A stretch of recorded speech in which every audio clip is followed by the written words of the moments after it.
Good evening or good afternoon to you all. My name is Mr. Ezekiel, and I am today's host. Welcome. I welcome you to our fifth edition of our program, the Girls for Tech and Innovation, Girls and Women. Um, this show is placed under our Women's Leadership Program, and it aims to receive testimony of women and young girls who work tirelessly in a given sector of activity so they can share their story, which is meant to motivate and inspire other girls and women to become leaders in their fields. To our viewers, please like, comment, and share our event to your family and friends to help us inspire and motivate more people. Today, the 15th of July, 2022, we are celebrating World Youth Skills Day, which aims to celebrate the strategic importance of equipping young people with skills for employment, decent work, and entrepreneurship. Today, we are honored to have with us Mrs. Victoria, an exceptional woman, a woman of impact. She's the founder of Skills Factory Africa, and together we shall discuss about the skills the youth need for the future of Africa and how to maximize the youth potential for a better tomorrow. Thank you for joining us today, Mrs. Victoria. Thank you so much. Good afternoon, good morning, or good evening, anytime you're watching this. I'm so excited to be here. Thank you so much for the introduction. Thank you so much. You can tell us more about yourself and your career. Okay, great. First of all, I'd like to give a big shout out to the organization of this amazing platform. And thank you so much to my host as well. So my name is Victoria Wana Undu. I am an Amazon best-selling author. I have about 5 books. I'm a Nigerian social entrepreneur who is basically passionate about youth employment, technology, and then education. I am also very committed to revolutionizing skills development in Africa by providing a platform to young Africans to develop the right skills and the knowledge to succeed and compete in the global job market, just beyond their local space. How do they get the right skills to compete in the global market? And I believe that if we are to achieve the sustainable development goals by 2030, for Africa, talent development is key. And this has driven me to start my platform, which is called the Skill Factory Africa. So that's a bit about me and what I do. That's interesting. We really appreciate for the work you're doing, me personally, because I'm a youth, and I'm really excited to see what you're going to tell us more and how we can develop ourselves. Great. So, Mrs. Victoria, the name of your organization is an inspiration to the World Youth Skills Day. Can you tell us how did the idea of creating or building Skills Factory Africa come about? Okay, so it started when I was an undergraduate. So I was an undergraduate, in the University of Benin. University of Benin is in Nigeria. While going to school and all of that, I had several stories of unemployment. As an undergraduate, you keep hearing gist from colleagues, from schoolmates, or even roommates. Especially in Nigeria, a lot of stories about having nothing to show for it, even as a graduate, coming out of school, spending 4 years or 5 years or 6 years, depending on the course of study in the university. When you graduate, a lot of people were saying, oh, there are no jobs. The only time you get a job is if you have an uncle somewhere, if you have your parents are in the oil company, or you have one sister or somebody somewhere who is going to place you into jobs, that without those connections, you cannot get a good job. And then to back it up, I actually saw a lot of Nigerian graduates. Then I hadn't even started interacting with other African youths. But within my own space, I saw a lot of people who graduated from the university, and yet they were either unemployed or underemployed. Imagine a graduate of accounting for 4 years in the university, graduating from school with the hopes of getting a job either in the bank or a big company, being a sales girl in the markets, selling for 15,000 naira. It was very ridiculous, but a lot of conversations were happening in school. And the slang was basically, if you don't have connections, you won't get good jobs. But I never believed in those conversations. I always faulted it. And thankfully, I was able to join Facebook communities and listen to people like Fela Durotoye, listen to people like Ediri Edewo. I don't know if you know all these people. If you don't, if I'm dropping the names, please go and search them out. They're amazing people, by the way. And listening to people like John Obidi, Steve Harris, it further shaping my mindset that these were limiting beliefs. And for the fact that it's the reality of some people, it doesn't have to be the reality of youths, especially if you were educated. So I realized that it was more about skills. I realized it was more about positioning than connection, because the kind of people I finally got to associate myself with on Facebook, I saw that these people, even regardless of their educational qualifications, were doing great things. And so I started to ask questions. This inspired me to start a training platform in 2017, which I tagged Get Up Youth Africa, where I began to bring in youths across Africa to come and share their story. How have they been able to also build a career with or without education? I wanted to basically change the mindset of the people around me, because a lot of Nigerian youths then, undergraduates, were thinking, without connection, you cannot get a good job. But then I knew that there was something needed to be done to get for employment to happen, And so when I got exposed to all of these Facebook groups, to all of these trainings, I realized that one thing was missing. A lot of times, the reason why you have unemployed youth is because those youths are not skilled enough to fit into the job market. And so this is what inspired me to start my training platform. And then, of course, you keep taking a step at a time. Clarity is not gotten in a day. I started with WhatsApp training, started with Facebook training, and then we moved on to building a whole LMS. Now we have a full structure. I call it the Netflix of skills. You can log into the website and you learn any skills at a very, very subsidized price. Sometimes we even have free trainings, because it is very important, especially in this digital economy, that if you are going to be employed and employed adequately, because it's one thing to be employed, it's another thing to be rightfully employed. I mean, getting value for your wealth of knowledge, getting value for the work you put into place, getting value for your time. Some people are employed, but they are not being paid well. But for you to be able to close that gap between unemployment and then employment is skills. And this is what drove me to help the African youth, to help Nigerians and other African youth to get the right skills that they can use to accelerate their financial life, to get positioned for the jobs that they are dreaming of. I have a lot of friends who are right here in Nigeria and working for foreign companies. One of the distinguishing factors between them and other people who are crying there are no jobs is because of the level of skill and capacity. Okay, that's really, really interesting.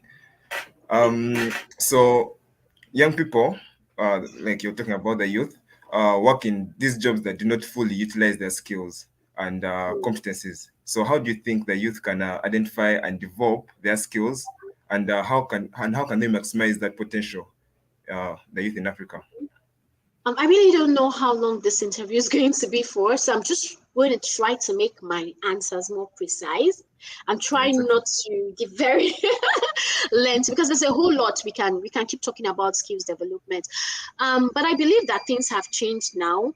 I mean, with the whole COVID-19, it's a pandemic, but with it came a blessing as well. As you can tell, for the blessing, it gave us access to opportunities that we didn't have before, and easily at the tip of your hands, your fingers, you can have access to opportunities of learning. So I think the question you asked is, how can youth develop their skills or potential in Africa? It's very easy. You just need, I tell young people like myself, you need to start being forward-thinking and proactive. Beyond the skill needed for my current role, what is the role I want to be in the next 2 years? Now I'm asking you, so you ask yourself, basically, you need to be proactive. You need to be a visionary to know that, in the next 2 years, this is the level I want to get to. In the next 5 years, this is the kind of thing I want to build. Then I ask myself, what skill is needed to be able to achieve this goal I want to get? And then, so you're not just thinking about now. You're not just thinking about your current role, right? Whatever it is, whatever level you are on. No, you're thinking about tomorrow. What is my goal? And then what is the capacity that will get that goal? Because I always say this, you cannot get result beyond your capacity. right? You would always get results based on your competence and your skills. So I asked myself, in the next few years, I want to get to this role, either a regional role or an international role, global role, or even a local role. What are the skills that the kind of people who are there, what are the skills they have? How can I start building it? It's very simple. Like I said, the pandemic has given us access. There are a lot of skill building platforms like Skill Factory Africa. You can even go on YouTube. I know a friend who learned full software developing via YouTube and downloading ebooks. And right now he's working for foreign companies right here in Nigeria and earning in dollars. So right now there is no restriction, there is no limitation. I think the only limitation is in your mind. Wherever you are, if you have a phone that can open WhatsApp, if you have a phone that can open Instagram or Facebook, I always tell people, you need to start accessing YouTube. In fact, I think we look down on YouTube a lot.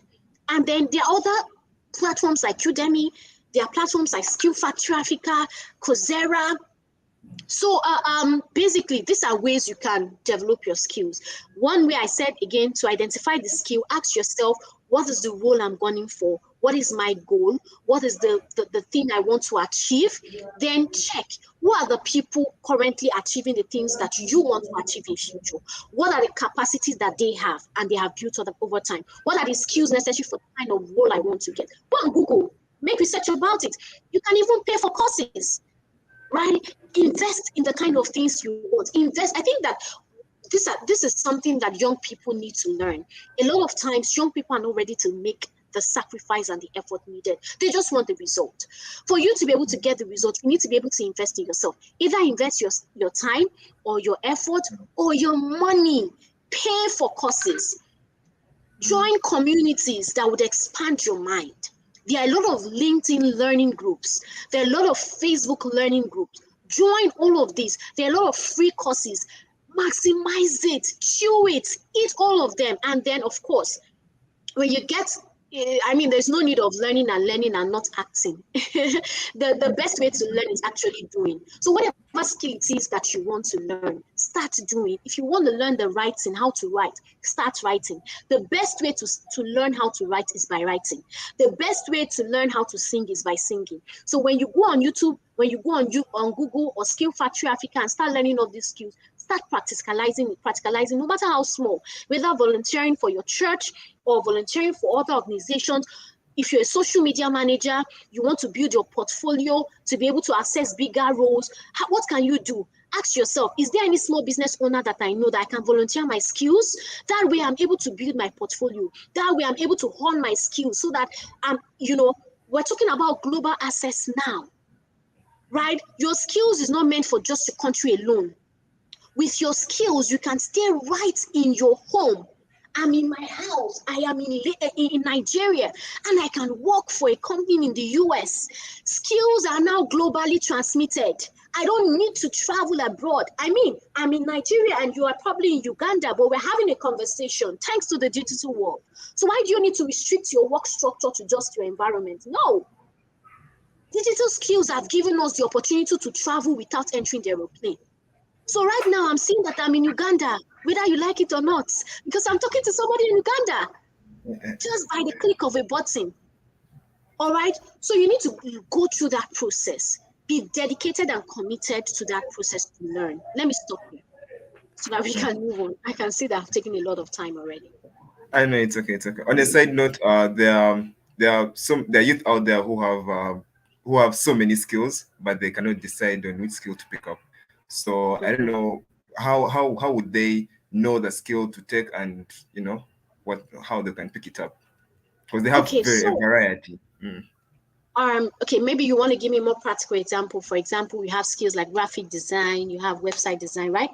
Somebody who has skills.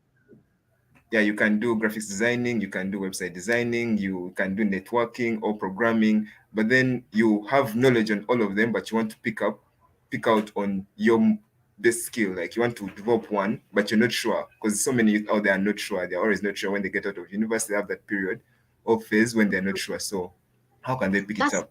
That's a very great question. I would like to say this. I have a lot of skills that I'm good at. I would like to use my husband as an example. Sorry, I like to use him a lot because he's somebody that in Nigeria here, he's exporting his knowledge abroad and he's being paid well, first in Nigeria here. So he has a skill in development and was software development, PHP or PNP. I don't know. You know, those of you in software development. So he's a very good website developer, right? But he also has another skill in drawing. He's a very good artist. Now, for you to be able to get certain level of results, you must learn how to focus on one and build on it. You can make the other your side passion. So how are you able to choose to one to focus on? Number one, let me just advise you. I don't think many people will tell you this. Number one, how good are you in that skill? If you think you're very good in the skill, so you can put all the skills you can have a schedule, right? Have a schedule. So a box, you put the first skill, maybe graphic design, the second skill, maybe website design, right? You said the third skill could be, give me another skill, please. Networking,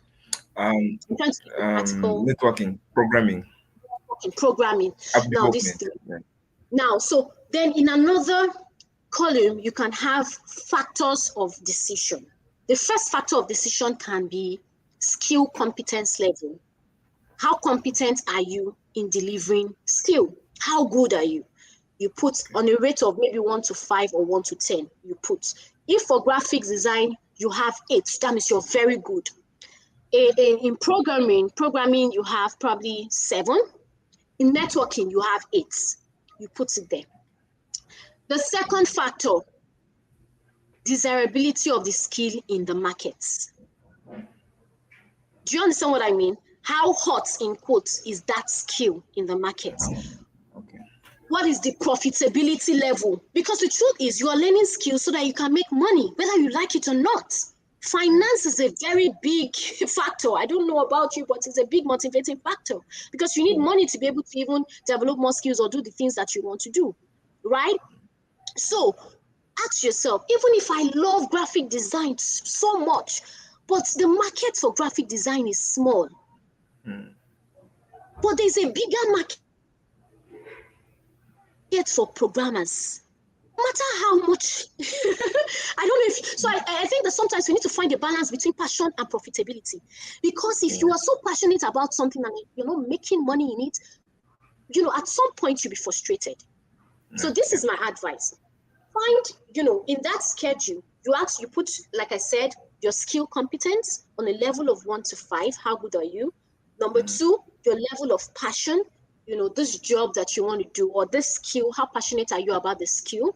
Number 3, profitability.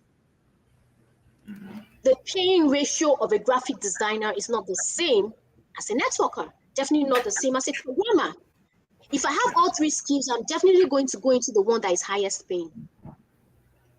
This is for me, right? This is the advice I'll give to you. And then I'll check the market value. How sought after is it? If, remember we're talking about global skills. We're looking at in the US, when you go to the US, you Google it, jobs in demand. You would see it, check it, the jobs in demand. Is the skill I want to go into, is it in demand across the world? It means that I can be able to export my value regardless of where I am to the US because it's in demand. That way you can make a decision.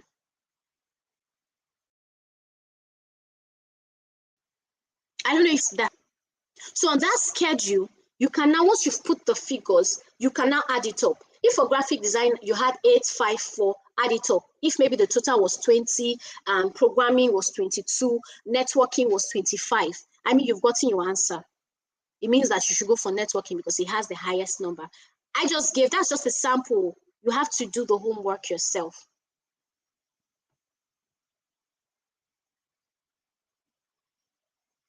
I can't hear you. You're talking, but I can't.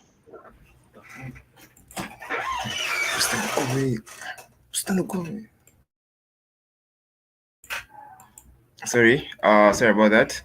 I like your energy. And what you have given so far. So I would like to ask you, what factors do younger people, um, what factors do affect people's access to the work, to jobs, opposed to job seekers, and how do these differ for young men and women in African countries? Okay. Before I answer that question, I would also like to say this, as regards make reference to the last question. Beyond, I know that a lot of people have skills. Some people reach out to me, oh, Victoria, I've learned some skills on the platform, but I'm not getting anything. Beyond having several skills to choose from, I think I'd also like to state that you should also, beyond learning skills, you need to learn how to market those skills. Because if, for example, you're a very good website designer, nobody knows a good website designer, no matter how good you are. I mean, it's your cup of tea because nobody's going to employ you. But if you're able to brand yourself, so personal branding is key for youths who are willing to export their skills, right? Beyond learning those skills, you must also learn how to market those skills.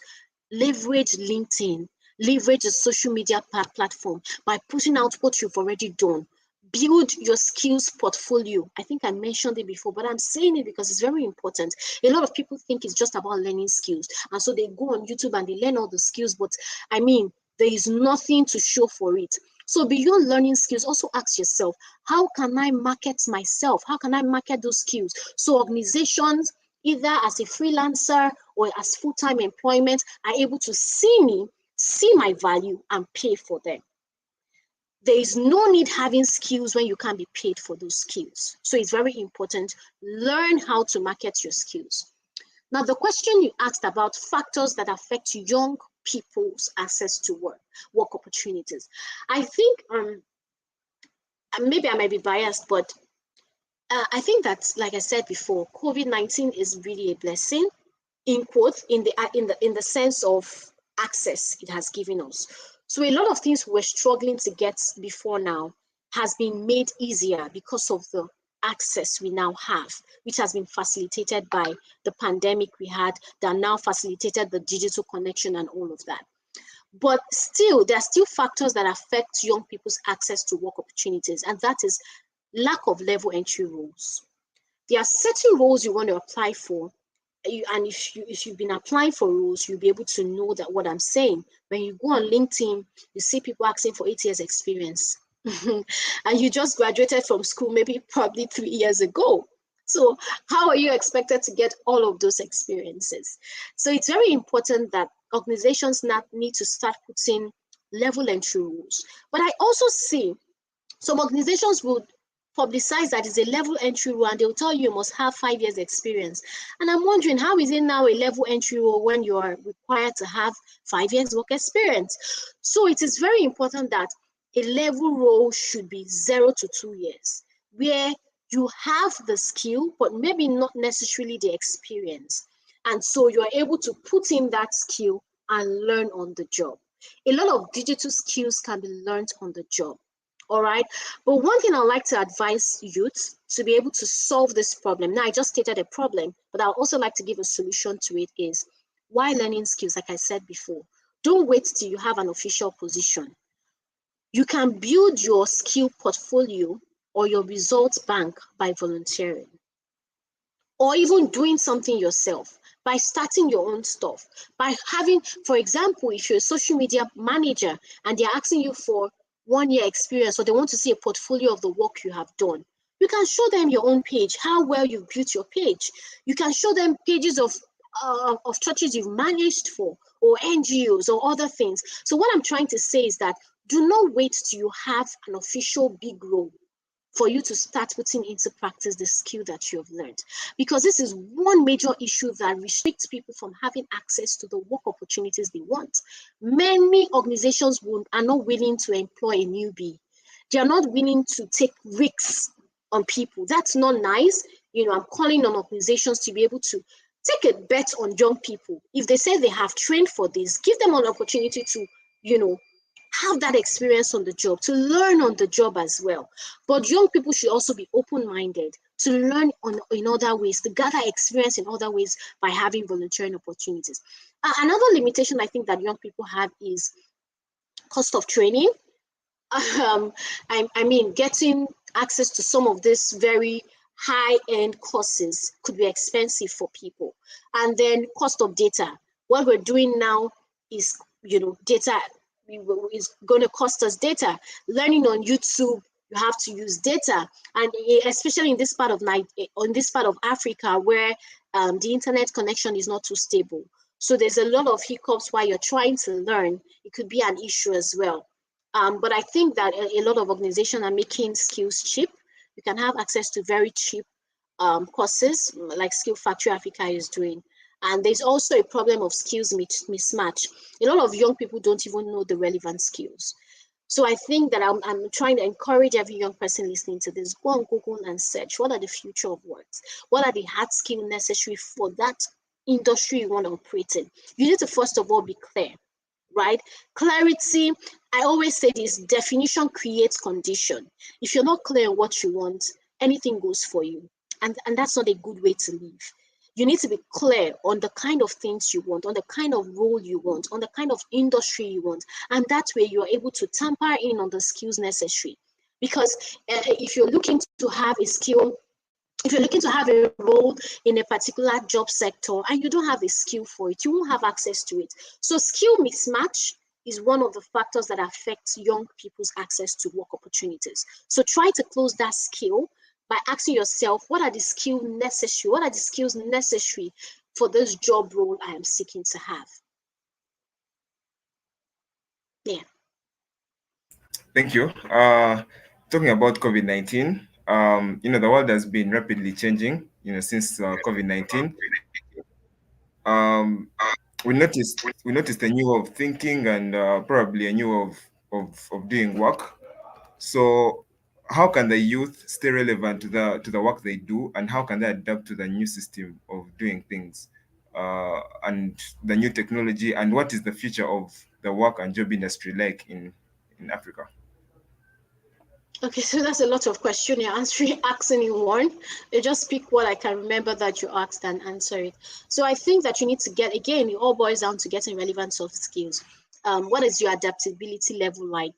A lot of, if you don't adapt, in quote, there's a business quote that says, if you don't adapt, you die.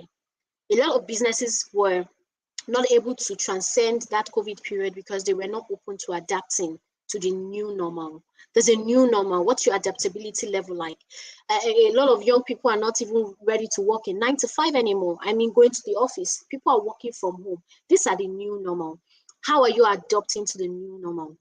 What is your adaptability level like? Another thing is resilience. You need to be able to build these soft skills if you are able to be relevant in this new way of thinking, because things are changing rapidly. The world is changing rapidly. And so you also need to be sensitive to the trends.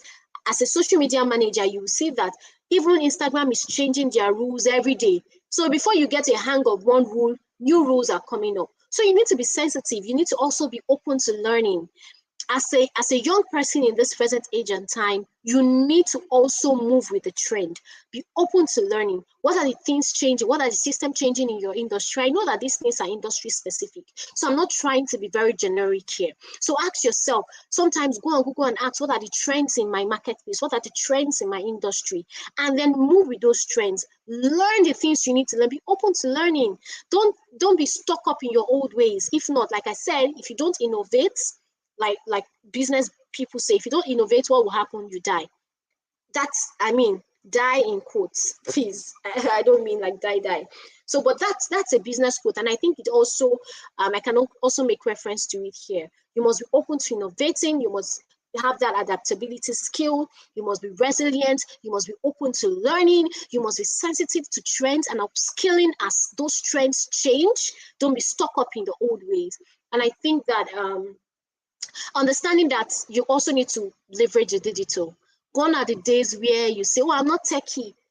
No, it's no longer a slang. And I'm not saying that everybody should go and learn digital skills, or everybody should be a programmer, or everybody should be a networker, or everybody should be a graphic designer. No, but the ability to integrate tech into the little things that you do. So even as a farmer, you ask yourself, as a young person who is into agri, how can I integrate tech into the mundane things that I do? How can I integrate tech into manufacturing?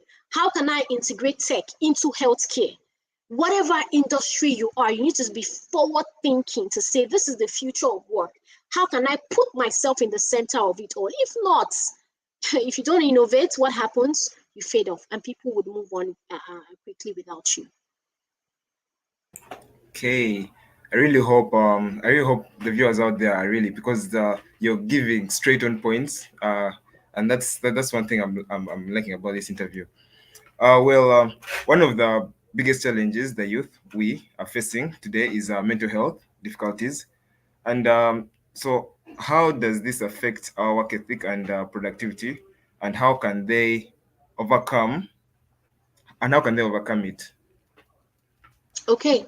Mental health is real. And I think that a lot of young people, Gen Zs and millennials, are the ones, really facing this mental health issue. But I'd like to take it from this angle, and I want young people out here, young people like me who are listening to this, to please pay attention to this. Mental health, for me, I'm not a doctor, it's a medical problem, right? But from the young person perspective, I think that mental health is triggered by two factors. You have the internal factor and you have the external factor. Let's be frank, a lot of young people are putting themselves under pressure. A lot of people want to achieve what 40-year-old people are achieving. A lot of 25-year-old persons are seeing things on Instagram, are seeing things on LinkedIn, and are pressured. I always say this, there's a thin line between inspiration and intimidation. It's okay to be inspired by other young people doing amazing things, but you also need to be careful, because when you start comparing the lives and results of other young people, you are unconsciously putting a burden on yourself and a pressure on yourself to perform. And when that pressure comes and you're not effectively delivering or getting the kind of results that you want, that's where depression comes in. What is depression? Sometimes depression comes because the things you're expecting to happen doesn't happen. I'm expecting to achieve 5 and I get 1. I'm depressed. I'm sad because the result I'm anticipating does not happen. So a lot of times, mental health issues for young people is internal. I also face it sometimes. I'm feeling sad and I check it. So sometimes every young people need to start doing self-reflection. They need to sit back and ask themselves, who am I? Forget about what Victoria is doing on Skill Factory. Oh, Victoria is doing amazing things. No, forget about those other people. Why I'm inspired, yes, and it's motivating me to want to do more. This is my own season. I am right where I'm supposed to be now. How can I make use of the little that I have to get the result that I have and be satisfied with it? And then grow. Remember, the essence of every goal is growth. So for the fact that my goal was to hit $1 million and I wasn't able to hit $1 million, did I grow in the process? Yes. If I was able to grow in the process, then it's okay. Don't be depressed about it. Learn from those mistakes and move on. I would like to emphasize on this. Please permit me to take a little bit of time here, because I see a lot of young people overwhelmed and it's affecting their productivity. If you're not able to think right, you are not able to do right. For everything you do, it comes from a process of becoming. I always say this, before anybody you see producing any result, it is from a place of becoming. Be before doing. Become before doing. So I think that some young people are not willing to be patient and subject themselves to the process. There's a process of time. You can't jump the process. So when we want to get everything at the same time, it sort of like gives us that subtle pressure. Pressure to do, pressure to get results, pressure to be seen, pressure to hit all our goals at the same time. And that sort of like cripples us when all of those things are not happening the way we want them to happen. Another factor, like I said, there are two factors I'd like to talk about now. The internal factor, and the second factor is the external factor. Sometimes it depends on the toxic work structure. There are a lot of work structure that are toxic, maybe demanding excessively from you. They are demanding more than you can give, toxic HR, toxic work environments, and all of that. So all of these things contribute to the mental health that young people face. So I'll just say this: find ways to relax, understand that life is not a sprint, it's a marathon. You don't have to get all the things you want to get at the same time. There's process to it. If you didn't get it today, it's fine. Try again, you get it tomorrow. Don't be sold into the web of pressure that the society has given to you or you have given to yourself. Find ways to connect with people. Find ways to connect with your deeper self. You can do that through spiritual means, by praying or going to a natural place and just let yourself out. Take breaks. Take breaks. Take breaks in this present day and time where things are moving so fast. In fact, there's even another slogan that people say: if you snooze, you lose. I don't know if you guys have heard it over there, but in Nigeria, they say it a lot: if you snooze, you lose. It's okay. Calm down and relax. Everything doesn't have to happen at the same time. You know, for your mental health's sake, if there's anything that is toxic to you, take it out. Either a relationship, whether a goal that might look good. You also need to understand that what is good to Mr. A might not be good to you. All right, so understand your part and stick to it. I'm going to stop there for now.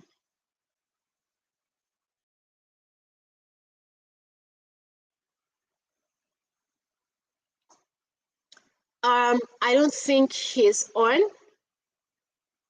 Hello?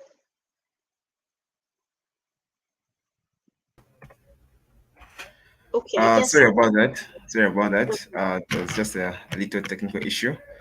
But then I wanted to ask you more about how does Skills Factory Africa, how do they deal with the youth who are in general? How do they not let them behind?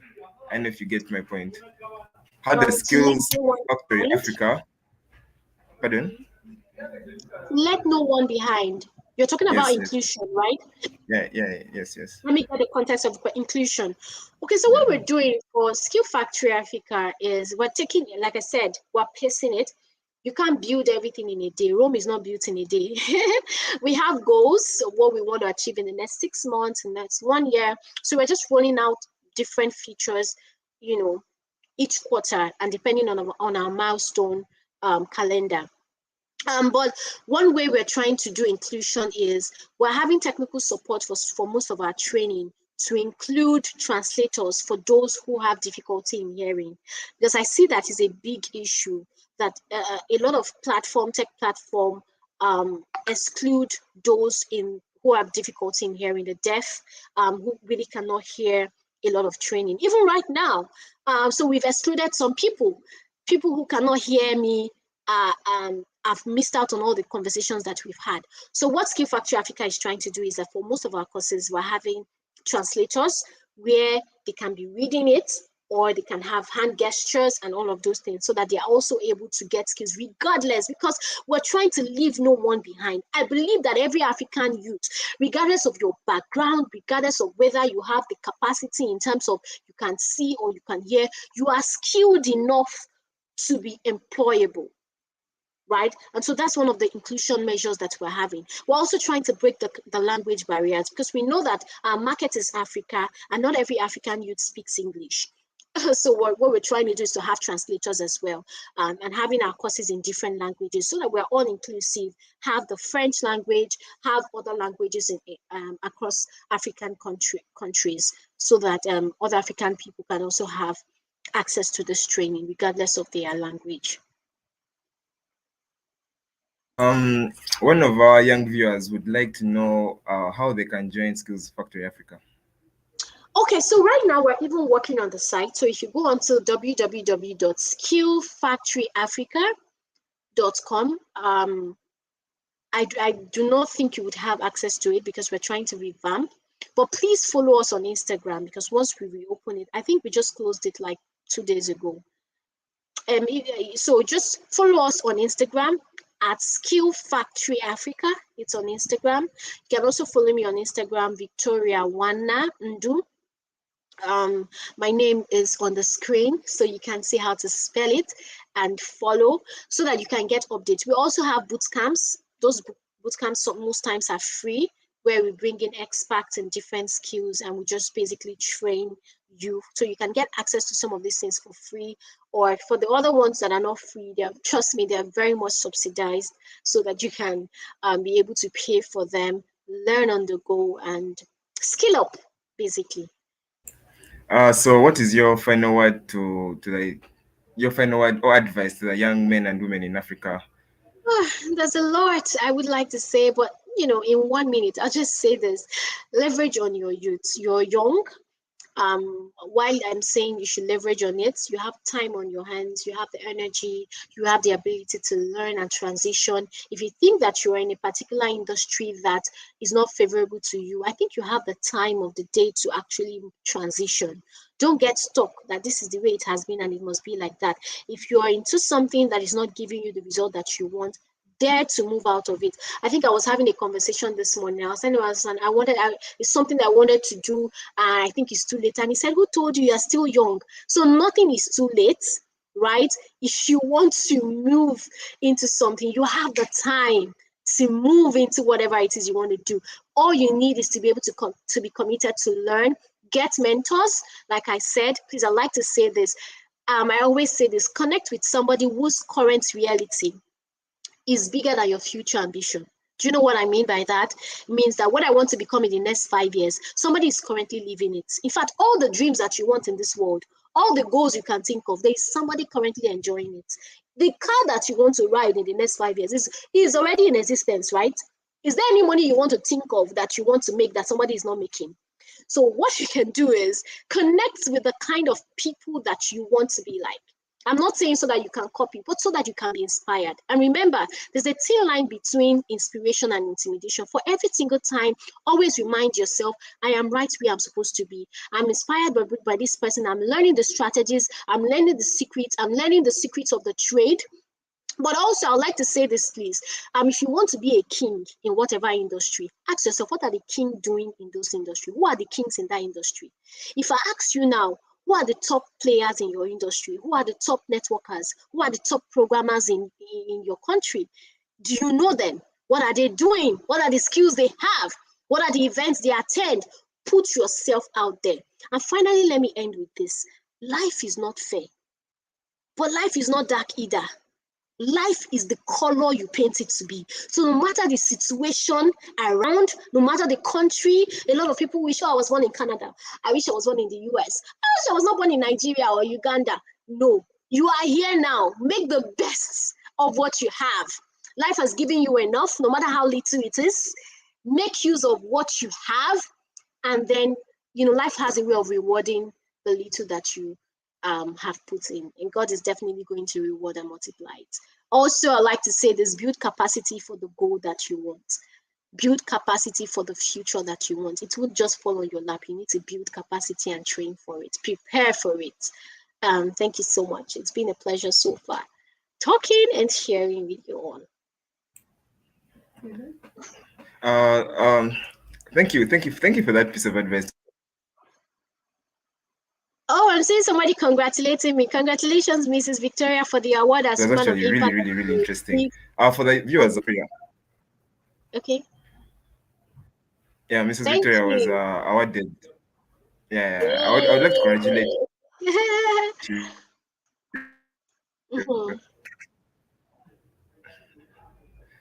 Mhm. Anyway, I hope our viewers out there have been inspired. Thank you so much for the words of wisdom. I really picked up so much from the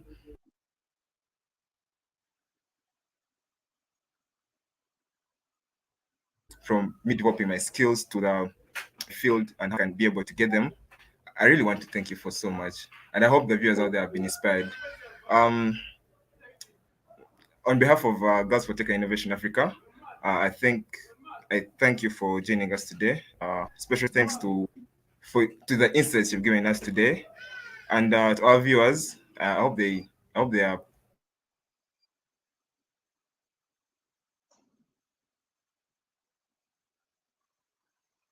should feel free to comment, share to their friends and family because they're able to get these words of advice. Um, I hope they can also follow us on our social media platforms.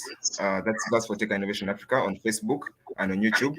They can subscribe. Also, they can, because we have very many hosts in future, so they'll be able to get inspired by the different people we bring on. Thank you so much, Mrs. Victoria. Thank It you for was a joining us pleasure. today. Thank you so much for having me here today. Bye, everyone. Bye. Have a good evening. Thank you.